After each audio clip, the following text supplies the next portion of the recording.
বসির আলীর হাট থেকে বসিরহাট না বসুর হাট থেকে বসিরহাট, এ নিয়ে একটা বিরাট বিতর্ক দীর্ঘদিন ধরে চলছে।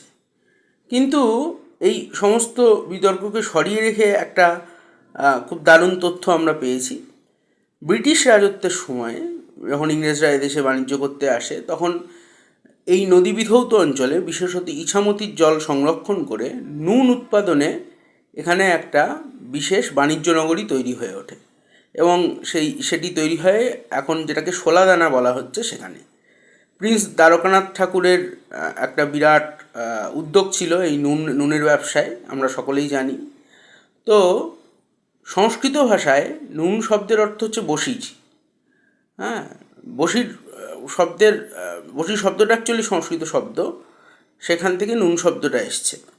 নুনের হাট থেকে বা বসিরের হাট থেকে জায়গাটার নাম হতে পারে বসিরহাট, এটা একটা মত। আবার একটা মত হচ্ছে যে মহারাজ প্রতাপাদিত্য, যশোরের কুলীন বঙ্গজ রাজা, তিনি তার একজন পুত্রের নাম ছিল অনন্ত। এই অনন্তের সঙ্গে বিবাহ হয় চন্দ্রদ্বীপের একজন বিশিষ্ট সামন্ত কুলীন বঙ্গজ কায়স্থ গোপাল বসুর কন্যার সাথে।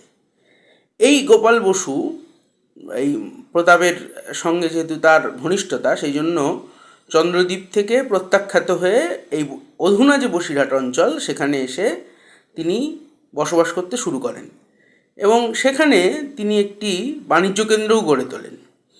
তো সেই গোপাল বসুর হাট থেকে বসুর হাট, সেখান থেকে বসিরহাট, এই কথাটিও ভীষণভাবেই গ্রাহ্য।